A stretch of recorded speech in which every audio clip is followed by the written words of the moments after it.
Hi everyone and welcome along to the August DIY kit pot tutorial. Thank you so much for joining me. Thank you for ordering your kits and for coming along to see how to pot them up. We've got I think 8 or 9 pot kits for August, so I'm going to teach you how to pot them all up, give you some tips, take you through step by step as always on how to put them together and how to make them last as long as possible so you enjoy them. There will also be various sort of different tips for the different pot kits to take note of, because we've now got some house plants that need special care, as well as some outdoor pots as well. So let's get started. Okay, so our first kit is our Fern resin dipped planter. So we have 2 fern planters for our August kits. One is in this sort of rustic aged resin dipped terracotta pot, and the other is in this Birds Potter rosé terracotta pot and saucer. So both contain the same ferns and the same ingredients, purely just a different pot. So it's up to you whether you prefer the kind of more aged look or the beautiful kind of scalloped edging on the rose terracotta. So I will show you how to do both of them and let's begin. So with ferns as a houseplant, they do need a decent amount of sort of drainage in their pots. They need humidity, which you can offer through spritzing. So I just have an Oasis, sort of like a Florist Oasis brand spritz gun that I'll just kind of every day just give them a kind of quick once over. I do leave it by the plants so that everyone that walks past can just give them a quick spritz. The kids love it, so it's actually quite a therapeutic thing to do.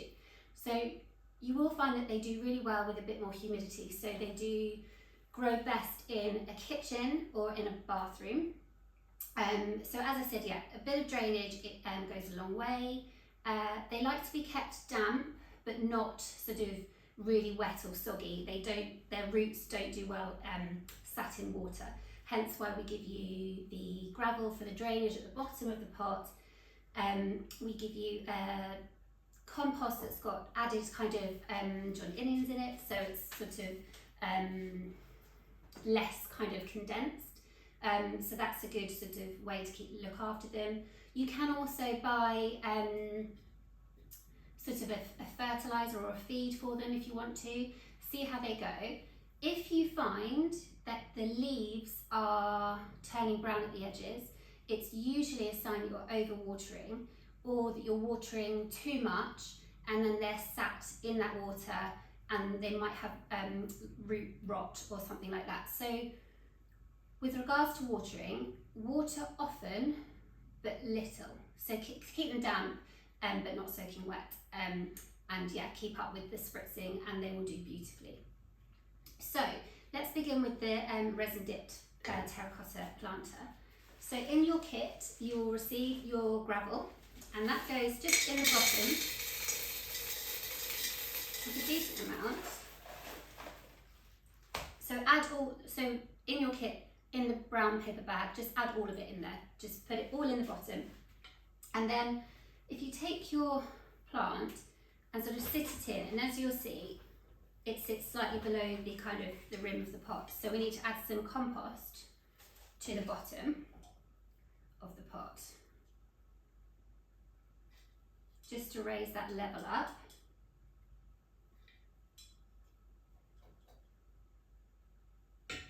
If you are a keen sort of houseplant owner and you have other houseplants, you could benefit from buying some perlite as well, that you could put in the compost. It's not necessary, you don't have to have it as long as you're kind of watering in an efficient way and not soaking the plants. But the perlite just adds that sort of another element to the compost, which means it doesn't get sort of really condensed and wet. So we have 3 ferns going in your resin planter. This is the Boston fern, which is quite a fern you've probably seen a lot before. We have the maiden hair fern, which is just this gorgeous, delicate fern. It's beautiful, the colour green is lovely. And then the one that I always have to think about when I say it, Ethereum fern. So that's the little tiny one, so gorgeous and cute. So let's start with the Boston. As always, give your plants a really good water before you start. So that is sitting, just under the rim of the plant, of the pot, sorry. So if I just turn that around, so that can go near the back. Then we'll go in with the maidenhair. Again, after giving it a really nice drink, be very, very careful with this one because it's really delicate. Some of the soil has come loose. Let's get that in quick. So that goes just next to it there. And this hangs so gorgeously over the side of the pot, which I love. And then lastly, your little Ethereum. Again, a nice water. So with this one actually, I probably, let me pop that down, need to add some more compost to the bottom of where it's going to sit because it is a smaller plant. So it just needs to be raised up slightly. How's that? There we go. So that then goes in. So you're almost creating, let me just check, you're kind of creating like a triangle of the three plants, with the idea that the two sort of larger ones, if say you were having it front facing, so with a wall behind or something, the two larger ones are at the back and the smaller one is at the front. If you have it on an island or on a table, kitchen table, it doesn't matter. It's beautiful from all angles. It works so nicely together, and all the textures just look beautiful. So in the gaps where you've put your plants, you then need to fill in with the rest of the compost.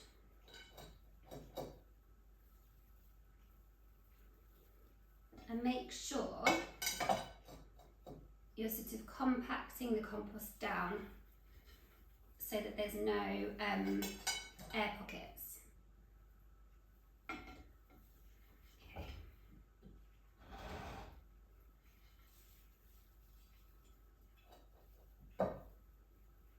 So you'll probably just have to do 3 gaps where you'll need to add more compost. Again, this will of course be in your kit.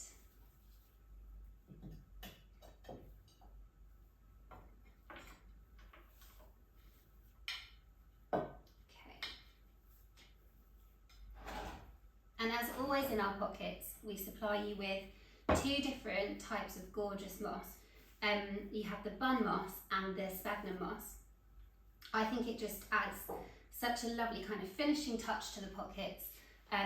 It just makes the plant look finished, and I just love the texture that it adds as well. So take your bun moss and start to break it up into little pieces and simply just slot it in the gaps where you can see the soil.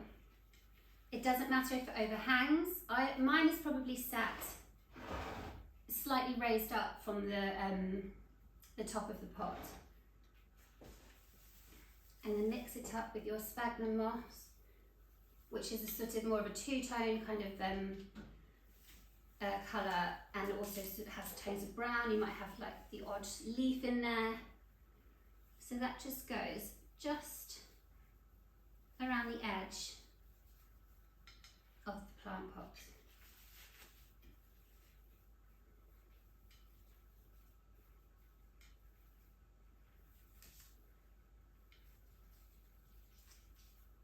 And after you've potted it all up, give it a really nice drink, give it a really good spritz if you have a spritz gun, and then leave it for a few days and see how you get on. Ideally, I would water into the centre. You can sort of move the leaves across and water into the centre, because that way you're not making the mistake of watering the moss, which is where you will then find that your plant might die because the soil is bone dry. So you might think you're watering the plant, but actually it's just the water's all just being soaked up by the moss that's sat around the edges. So go in the middle with your water keep an eye on it, you know, stick your finger in the soil, and if it feels really dry, then give it a water. If it feels soaking wet, stop watering it and give it a few days, and yeah, just keep an eye on it. But yeah, I would say with the planters, with the fern planters, humidity, they love it. It's easy to give them that humidity. You don't need to buy a humidifier, just give them a really good spritz. And there you have it, the first of our fern planters in the resin dipped terracotta pots. Okay, so we're now going to pot up our fern planters in these gorgeous Berg's Potter rose terracotta pots and saucer. It's slightly smaller than the resin dipped pot. It has this beautiful detailing, like a scalloped edge around the top of the pot, and then a matching saucer. Just really one of my absolute favourites. It's a kind of a different shape to our other Berg's Potter pots, in that it's more of a kind of a sort of a dish or a planter rather than more of an upright pot. So it's really sort of quite unusual, definitely one of my favourites. So similar to how we've just done the resin fern planter, we start off with our gravel. That all goes in at the bottom. Now I definitely would recommend putting the pot on the saucer before you add your gravel. Then if the gravel goes through the hole, it doesn't matter. So as this is a slightly shallower dish to the previous resin one that we've just done, you might not need to add any compost in at the bottom. No, you won't. So we just start to pot up. So this is our Boston fern. So that goes in first. And the next, adding in the maiden hair fern.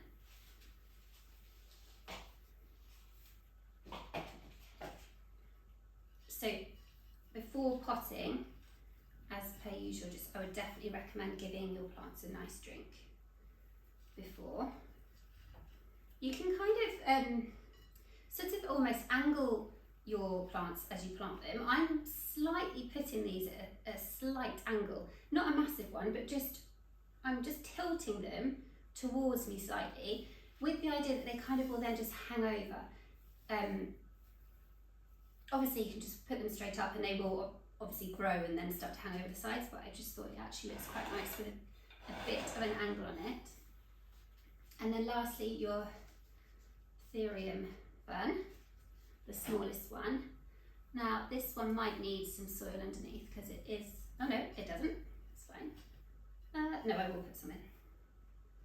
Just a little bit, a handful, just to go under where it's going to sit, just because it's a bit smaller.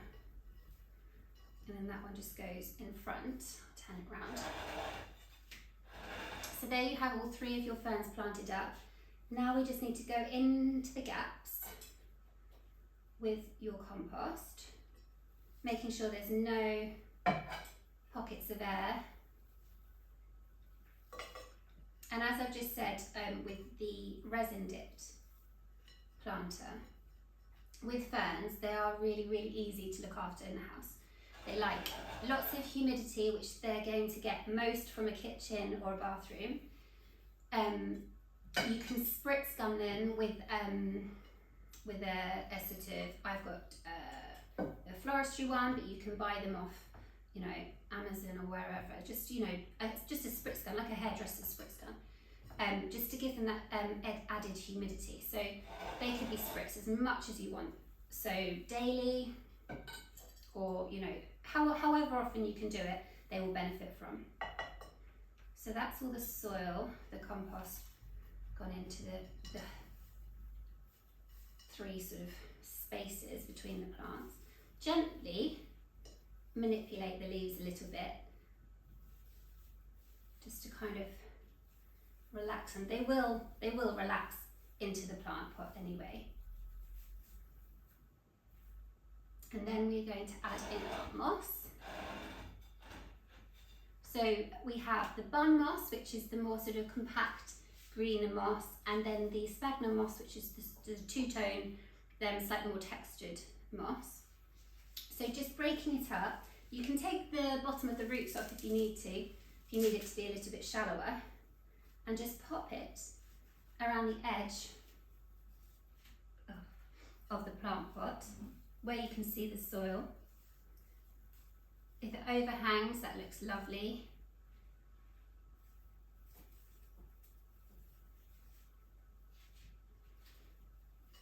And with watering, they don't like to sit in water. They don't like their roots to get really wet. So little and often with a fern is definitely favourable.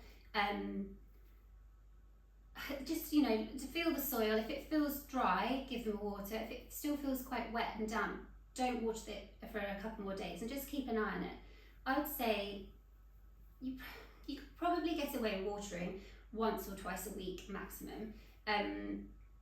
Because again, if you find that the ends of the leaves are starting to brown and it's obviously been sat in water too long, so it needs to dry out a little bit, you need to reduce your watering. So I would give it a little trickle every few days, keep an eye on it, don't overwater it, and then see how you go. But it will be absolutely fine. They're really easy to look after, just with a bit of a spritz and, you know, just a kind of intermittent watering so that it just stays nice and damp and not too wet.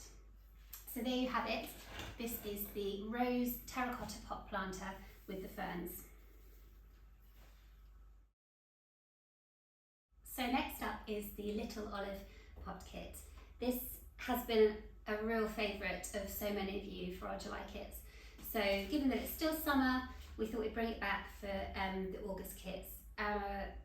They are just so gorgeous. I'm so chuffed with them and how you've all loved them so much. They are also really easy to look after. They can be outside in the summer and then brought back in the winter or in the autumn. So I'll tell you how to put them up, and then I'll also go through some sort of tips with you in terms of how to look after your olive indoors especially.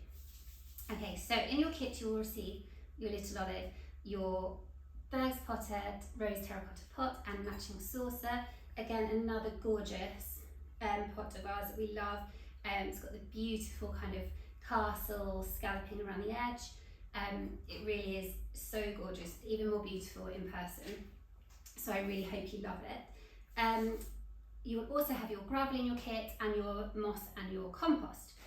So if we start with the gravel, put your pot on your saucer before adding it in so that it doesn't all fall down. Let's see if that will sit. Yes, okay. So you will find that your olive will come in quite a dense, I think it's almost clay-like soil, which is absolutely fine. That's obviously what they grow in. By adding a little bit extra compost, you won't need a lot at all. You're then adding a few more nutrients into it. You can, if you want to, I'll show you. So you give it a nice water on arrival. So yeah, it's quite a clay-like soil. Yeah, those roots look really good.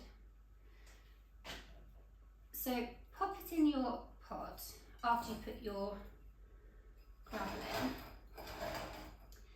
And then what you can do is add the compost around the edges just so that you've got no gaps and you've got no air pockets. So let's just do that bit first. So that's going down the sides. It's a bit fiddly, but definitely worth doing.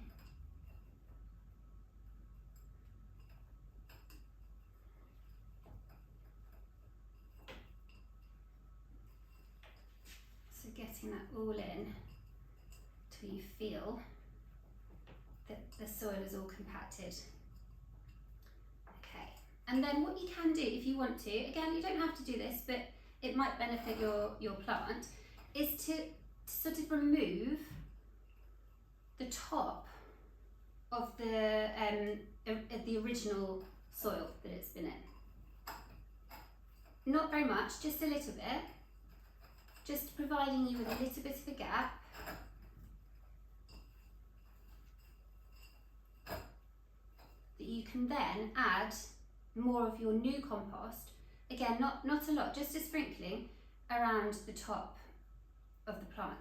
So the reason for this is purely because the new compost will have nutrients in it already that haven't been sort of exhausted yet, whereas if you imagine this tree has probably been growing for quite a long time. We do add like a fertiliser to our plants in our nursery, but it probably realistically has exhausted a lot of the nutrients in the soil that it's been potted in. So by adding just a little bit of compost, when you water it or when it rains, those nutrients will drip into the soil and be soaked up by the roots. So it will give your olive a sort of a bit of a new lease of life. So it's just something that takes a couple of minutes and might be worth doing if you want to. So now with these kits, it's completely up to you. I of course supply you with your moss. I love moss on plants, always, but I do really like, equally, for the olive, for some reason, the contrast between the dark soil and the olivey sort of toned leaves. Don't know why, just really like an olive plant that's sort of naked and not covered in moss. So it's completely up to you. You have your moss, use it if you want to, and I will show you what it looks like with the moss around it. Again, it does still look so beautiful and really textural, but it's just personal preference. I don't know why I like an olive without moss, but I'll just do.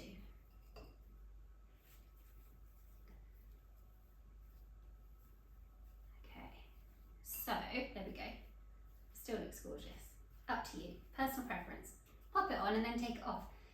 You know, mix it up, whatever takes your fancy. But just to give you some tips on your olive. With watering, they're obviously a Mediterranean plant, so they like a really good drenching. So water it until the water comes out the drainage hole at the bottom. Just be careful because obviously you don't want the water to go over the sides and everywhere. Give it a really good drenching. I would say once a week, maximum. If it's looking really kind of tired and the leaves have started to drop, then you know it's thirsty. But if it's not, and you can feel that the top of the soil is still damp, don't water it. If you can feel that the top of the soil is dry by about 1 centimetre, give it a nice drenching. So with olives, different to the ferns, they like one really good water and then to be left alone. Whereas with obviously the fern, they like sort of just a little trickle more regularly, but not quite so not quite so much water. I fertilise or feed our trees in our nursery with a sort of it's a feed for citrus and Mediterranean plants. So that's what I use on the lemon trees and on the olive. Again, easily bought off Amazon or online or in garden centre. So yeah, if you want to really see your little tree thrive, maybe it is worth kind of spending a tenner and buying some fertiliser or liquid feed. With our other plants, we water them with liquid seaweed, which again, you can do that with an olive. You can add liquid seaweed to an olive plant.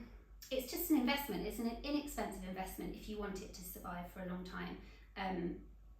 As you go, probably I'd say you've probably got a year or 2 years, 2 seasons in this pot before then, if you want it to continue to grow, you need to repot it. If you don't want to repot it and you want to try and keep it as sort of small as possible, do that trick where you take off the top level of soil and renew it with some new compost, so it's got those nice new nutrients, and feed it. Have a look at the package, see what it says. We do ours once a week, so see what the bottle says. And also have a Google. There's so many websites with lots of tips on how to look after olive and also how to bring it indoors. So that takes me to that. So bringing an olive indoors is fine. They are more than happy to be looked after and to just thrive indoors. Keep it outside if you can during the summer, because why not? Then start to bring it in the autumn. They don't like shock temperatures. So if it was a really, really cold day and you brought it in and you had your central heating on, it won't like it. Try and acclimatise it. So try and bring it in, maybe on a day where the temperatures are kind of quite similar indoors and outdoors. So maybe looking at sort of early October maybe. Bring it in for a couple of hours, then take it back out. But as soon as the you think there's going to be a frost, it needs to come in. But yeah, it just needs a bit of a gentle, gradual sort of acclimatisation to the different temperatures between indoors and outdoors. They also don't mind dry heat, so they don't mind central heating. They're not like a sort of a lemon that does prefer the humidity that you would give it from spritzing when it's indoors. So yes, I hope you like these gorgeous olive trees. I'm so glad to bring them back for the August kits, and I hope you enjoy. So we're now going to move on to our first of the trios that we have for the August kits, and that is the white campanula trios. So in your kit you will receive 3 of these gorgeous white campanulas. They are so gorgeous, so sort of summery and lovely in terms of the contrast between the green and the white, and they work beautifully in the pots that you will receive. You will receive 3 of these ribbed rose terracotta pots, and they're matching gorgeous saucers with the little feet and the lovely sort of little bobbly bits around the rim of them. So if I take you through how to pot up the first of our trios. So as per usual, you will have your gravel, which goes in first after putting the pot on the saucer first. So that just goes in at the bottom. Doesn't need a lot, just a little bit will do that as well.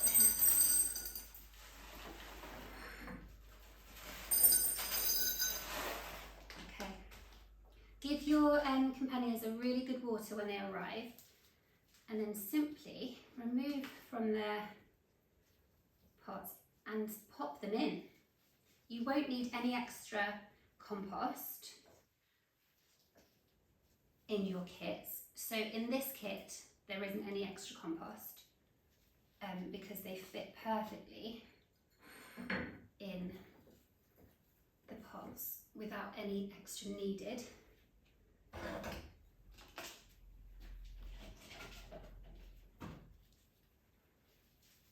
Now these plants do need a good water quite regularly.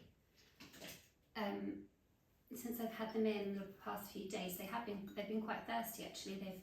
I've watered them every day, and by the morning they are needing another water. So I don't know if it's just because it's quite sort of humid and dry at the moment, but they do need a good water. That's what I'm trying to say. So here we have it. Your 3 planted campanulas, which I'm now going to add the moss to around the edge. So in your kit you'll have your bun moss and your sphagnum moss, so simply just break it up. You'll probably need quite small sort of bits of this, just to pop in around the edge of your plant, just really gently. You might find as well when you receive your kit that the plants are quite not rigid, I don't know what the right word is, but not very relaxed, but they will relax once they're planted. They might be quite sort of, actually this one's a bit more sort of quite upright, but it will relax once it's in its pot. So these are outdoor plants, one of our outdoor kits, so perfect for a tablescape. That's why we love doing these trios, and why the trios sell so well is because it's just an instant tablescape.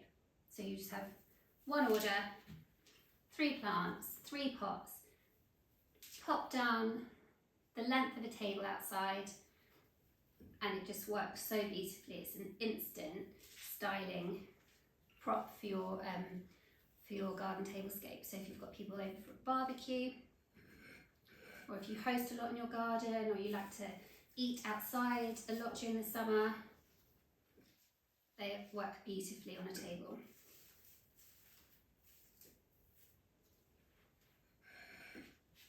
So there we go, just adding in that moss.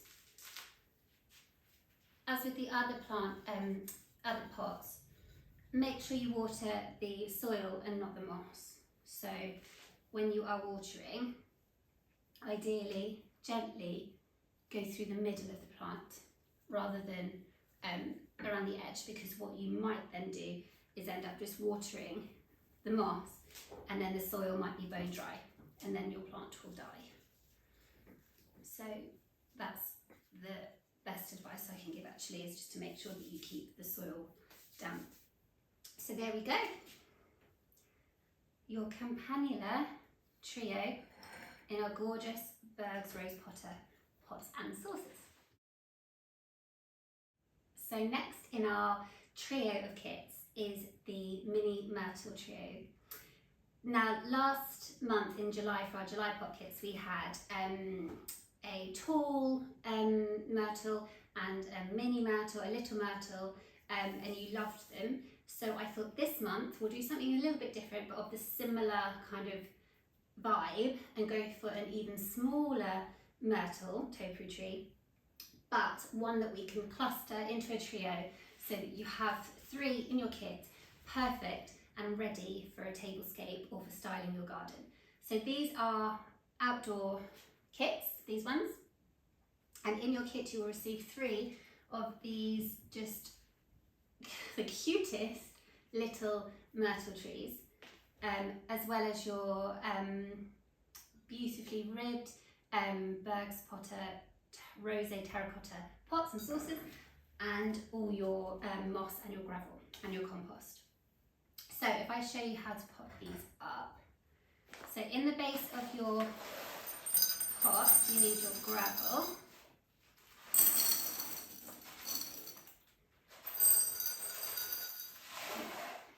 So these are in quite small pots. I think they're about 10 centimetres. So you will need added compost into your pot. So after putting your gravel in, I would then go in with a sort of a scoopful. Let's condense that down. I might need a bit less actually. Oh no, maybe a tiny bit less of compost into each one.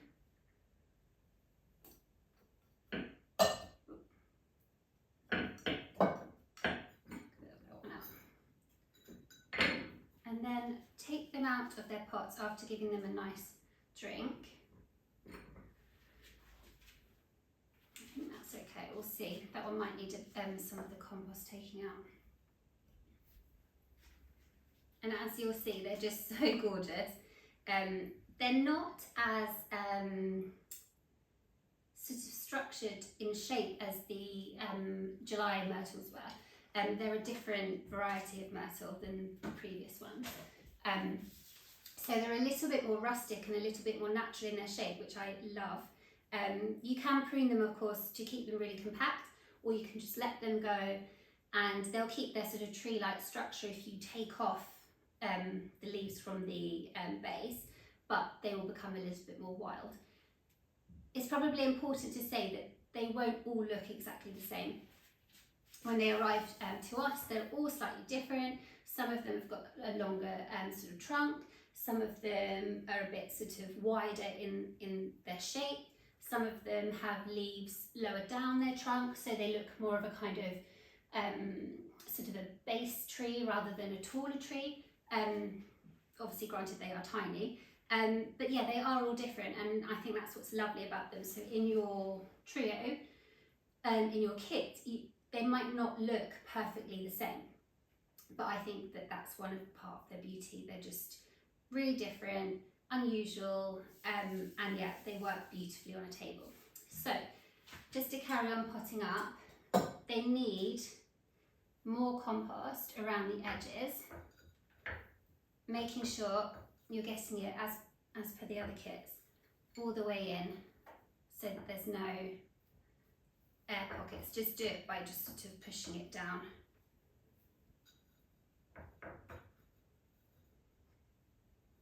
So that might take a bit of time, but it's worth it just to make sure that you don't have those sort of air pockets.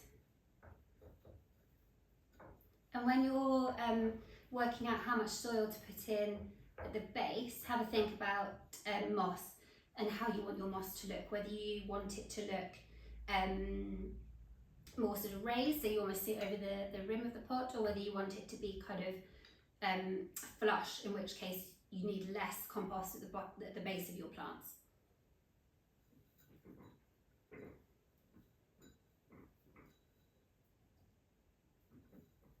So with Myrtle, they're a Mediterranean plant, but they do like a decent watering. You'll find with them that if they are dry and thirsty, they will show you by just a bit of a kind of leaf drop, well not drop, sort of their leaves will kind of go, they'll look tired. So, but the beauty of them is that they spring back so quickly after giving them a good drink. So just keep an eye on them. In hot weather you might find that they need probably every other day maybe watering in hot weather, but just see how you go. They're quite a hard plant to kill, I think, so as long as you keep them nicely watered so they don't go kind of floppy or crispy, you should be good. Okay, so again, much like I said with the olive, I do quite like how they look with just their soil and the terracotta and the sort of the fresh green of their leaves. So I like how they look right now, but again, whatever you fancy, your moss will be in your kit. So if you want to add your moss, go ahead, because it is gorgeous. But I just find, I don't know why, but I feel like you can see more of the kind of more of the tree structure, more of the trunk, I guess, when you don't have moss. But then saying that, now I've put it on, I do really like it. So it's completely whatever you like best. And as with all the other pot kits, I'm sorry, I'm probably boring you with saying this all the time, make sure you water the soil and not the moss. So make sure that water is getting into the soil of the plant, therefore getting to the roots, rather than not reaching down far enough, because what you might find is the moss soaks it all up and then it doesn't get to where it's needed. You'll have beautifully green moss though, but maybe your plant might die. So adding the last of the moss to these kits. In terms of pruning, you prune in spring, so prune when the new growth starts. So you'll find when you receive the kits that you'll see that there's lots of new growth already. So that will continue throughout the summer. It will then slow over winter, and that's where you can add in sort of maybe a bit of a feed, or you can mulch them if you want to.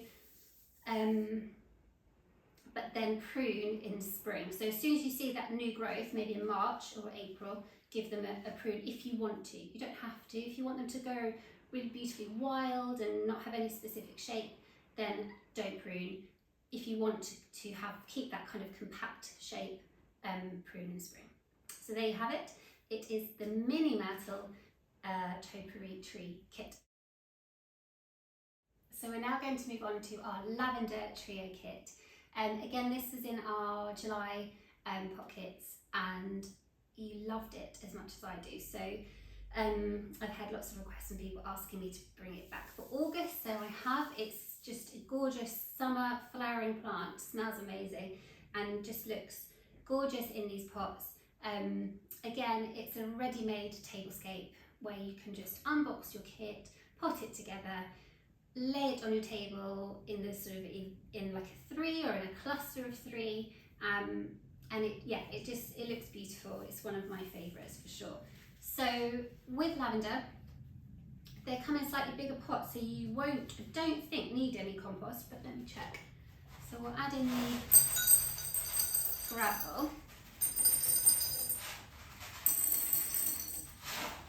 So with the lavender, in terms of caring for it, give them a really, really good drink when they arrive. Take them straight out of your box and then water them. What you will find with lavender is their roots don't like being wet. They will die if they're sat in water for a long time. They like to be watered. They then like to go dry, and then water again. That is how you will look after your lavender, and that's how your lavender will thrive. So overwatering will kill it. Having the roots sat in water will kill it. So the best thing to do is to water, let it go dry. If you see that they're starting to kind of fold over or look tired or thirsty, give it a water then, because then you know that it is actually in need of a drink. But if it's looking happy, it's still slightly damp, leave it alone, wait for it to grow, go dry, and then re-water, and then sort of do that process all over. So I would say you're probably looking at, well, it depends again on the weather, doesn't it? But just see how you go. But I would say maybe twice a week you're looking at watering them. So they're not too high maintenance, but they do die with overwatering. So after your gravel, you simply put your lavender in the pot, and that's it. You don't need to add compost because it's perfect sized. Just will need a nice drink once you pot it up, and then, as I just said, sort of just leave it until the next watering when it's dry.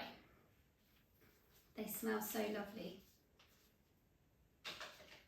Gorgeous. Okay. And then of course in your kit you have your moss.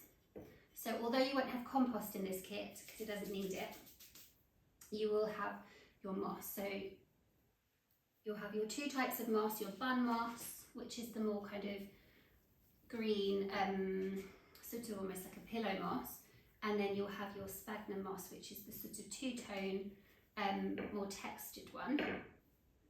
So just gently add that in around the edges, let it overhang so it looks gorgeous. And again, make sure when you are watering that you water the plant, not the moss. So go in through the middle, not around the edge. There's also lots of sort of talk, I guess, about when you should water, whether you should water in the morning or in the evening. I tend to go early morning if I'm around and can, or later on in the evening. Don't water lavender during the day, because that's when you get the burn on the flower heads. The water will sort of evaporate, and yeah, it burns the flowers, so they might go browner quicker in that instance if it's really hot. I really hope you enjoy these. They really smell so gorgeous, and I'm so glad that you all love them as much as me. So there we go. These are your outdoor lavenders in a gorgeous trio, perfect for your tablescapes, ready to go, and I hope you enjoy them. So here is your last of the trios in the August kits, and this is a mini trio of Ethereum Fern. I have to really concentrate on when I'm saying that because I, for some reason, just can't get it in my brain. So a trio of Ethereum Fern in the gorgeous mini resin dipped terracotta pots. So I've had so many messages from people asking when these will be back. So they are back for August with our indoor ferns. So in your kit you'll receive 3 of these resin dipped pots. They're all different. You'll see all completely different. What you will also find is if you have them in the sunlight, they will go this gorgeous kind of like a superbly kind of whitey silver sort of, I don't know what it is, I don't know why, just the colour of the resin changes and they look even more rustic and they're gorgeous. Really love them. So going in with our gravel first of all, the bottom of your pots, and then straight in with your little ferns.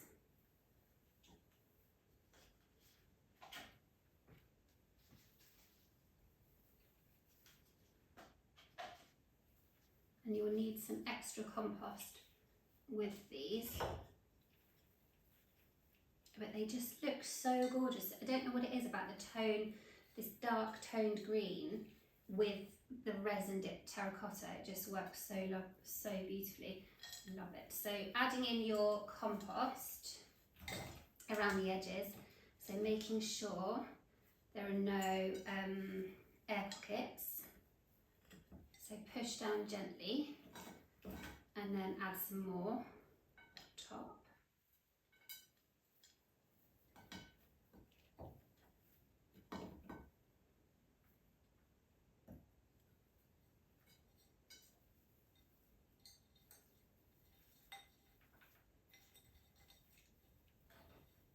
So with these ferns, they are an indoor plant, and as with the ferns in the planter, of which this is one of them, they like lots of humidity.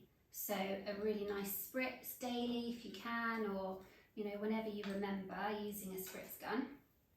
So spritz all over the leaves, and that gives them the humidity they need. Keep them ideally in a kitchen or in a bathroom, because those are the rooms in the house that are more humid. What else? Water twice a week maybe. Don't let it go too wet. Don't let the soil become too soggy and the roots sit in stagnant water, because that is how they won't survive. You'll find they will show you that they're not happy, probably by developing sort of brown edges on their leaves. So if that happens, you know that you're probably overwatering. So scale back the watering, keep going with the misting, and you'll find that it should regenerate and come back to life a bit more. So there we have it. They're all ready for their moss.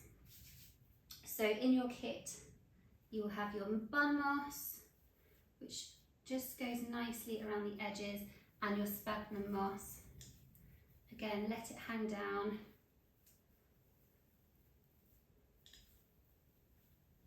So just fill in the gaps around the edge.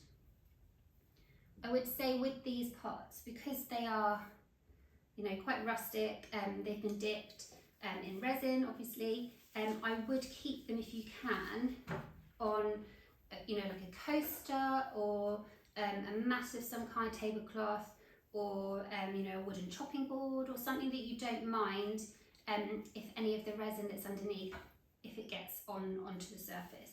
I mean, putting them on marble, like I've just done, probably not the best idea, because they do sometimes have a little bit of residue underneath. So put them on something if you can, or put them on a surface that you're not sort of quite precious about, just to protect any surface that they're on. So finishing off again, just with the moss.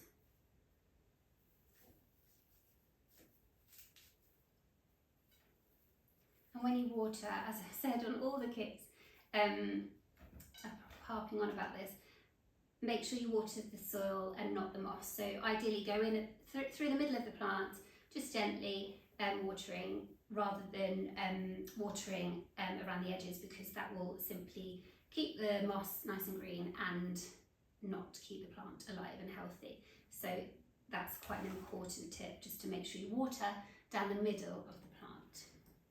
So there we go. Amongst all the mess, hopefully you can see the Fern Resin Dipped Trio kit. So next pot up is our white lavender planter DIY pot kit. So this comes in the same planter that we are using for our fern planter, but this is an outdoor kit. So this is in the beautiful rose terracotta scalloped dish.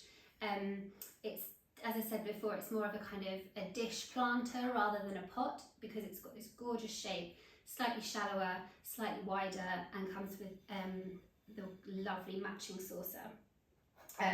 So it looks really gorgeous with this white lavender plant that we have. So in your kit you'll receive your white lavender. So first off, give it a really, really good drink. And then let's go into potting up. So add in our gravel. I've actually already got some in here already, but just add in the gravel that you have in your kit. And then take your plant out of its pot after giving it a good water. You'll find it probably sits about right, just mine needs to go down a little bit.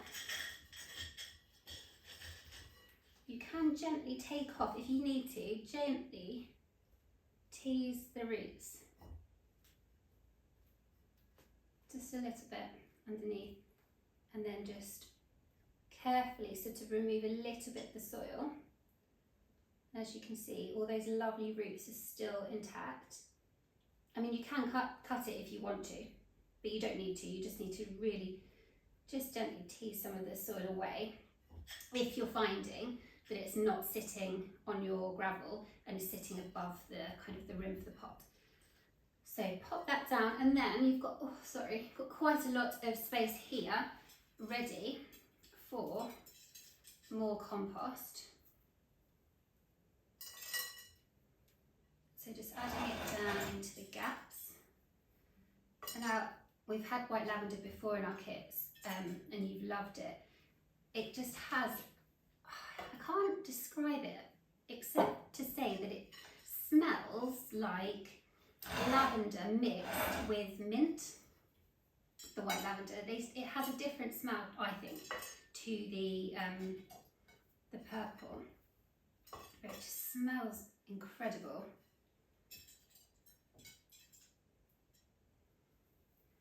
So these are for your outside styling.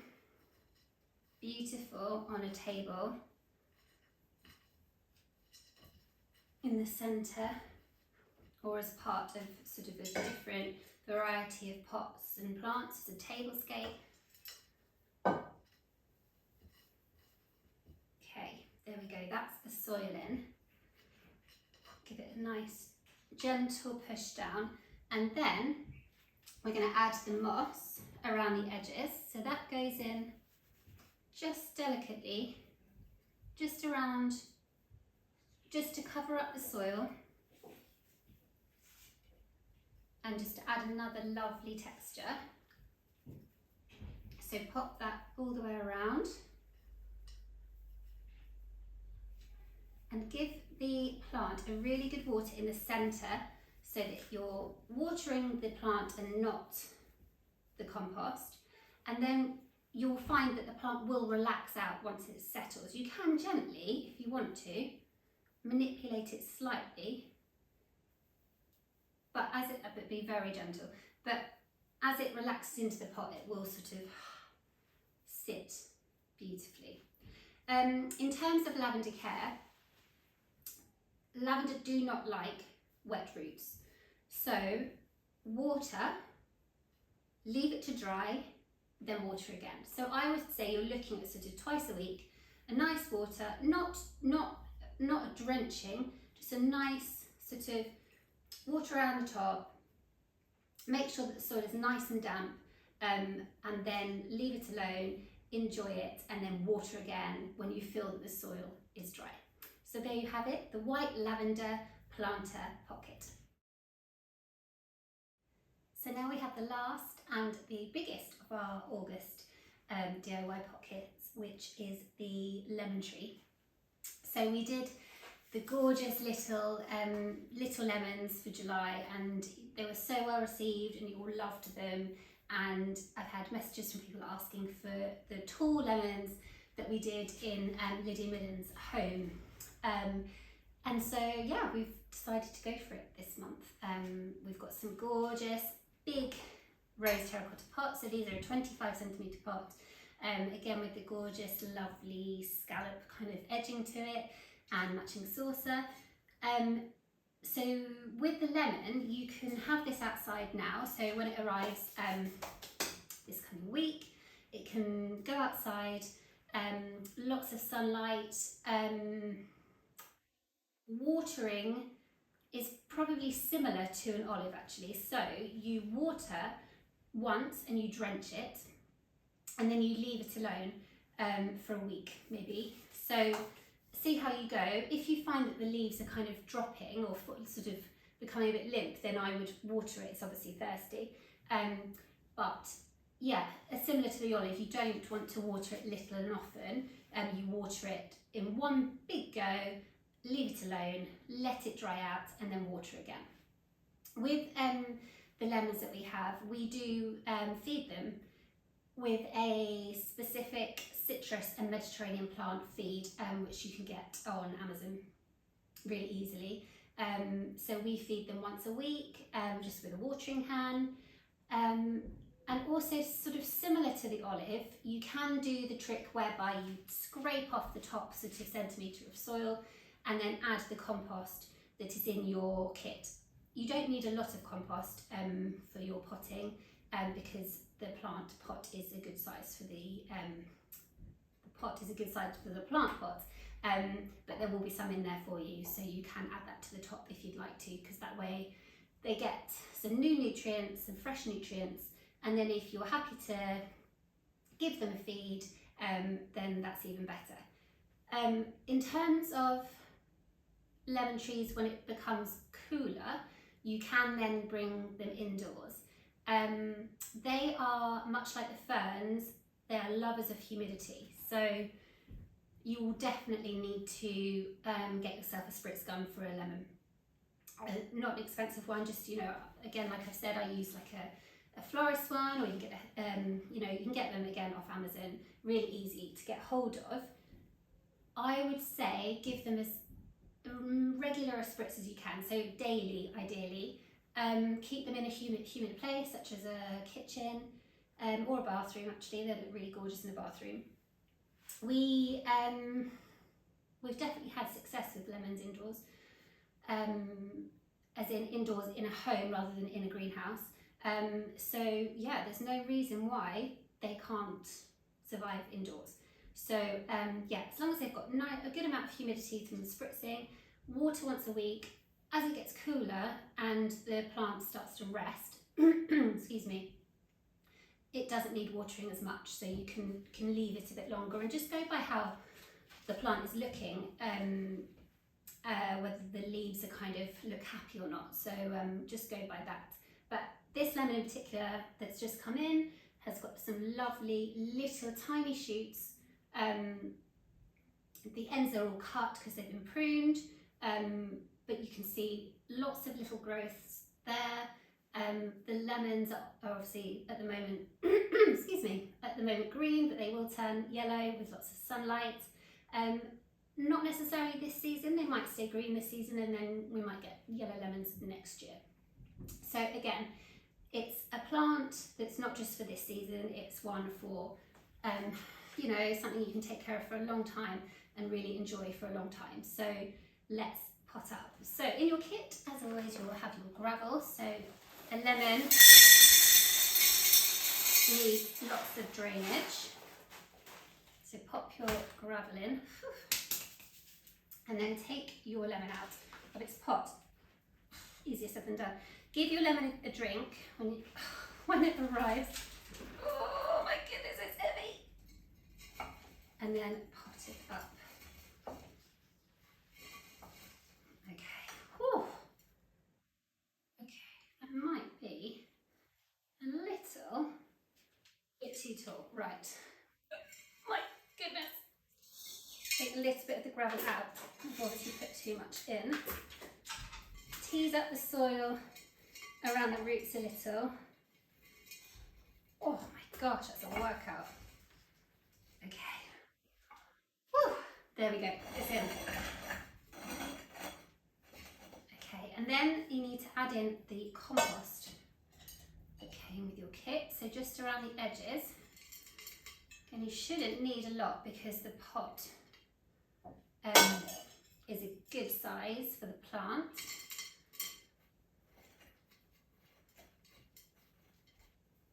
Make sure there's no air pockets.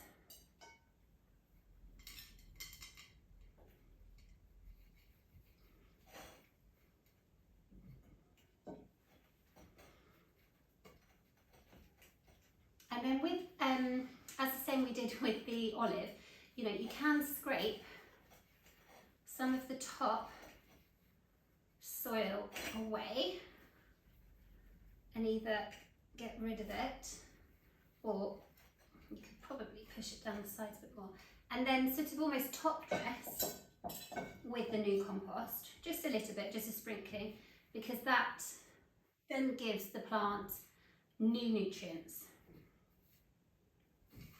from the new compost. Okay, and then in your pot you'll have your moss, you'll have your bun moss and your sphagnum moss, which is this one here.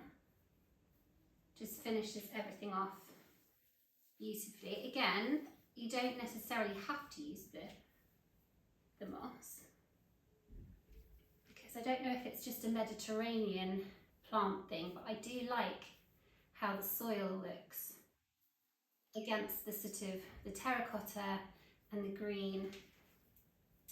But let's see what it looks like with the moss anyway.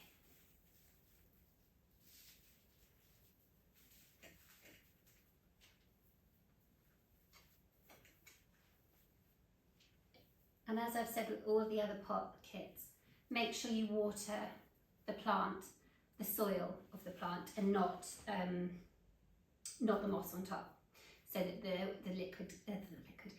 water goes straight to the roots rather than sort of almost keeping this alive. You want to be making sure that the soil is well watered.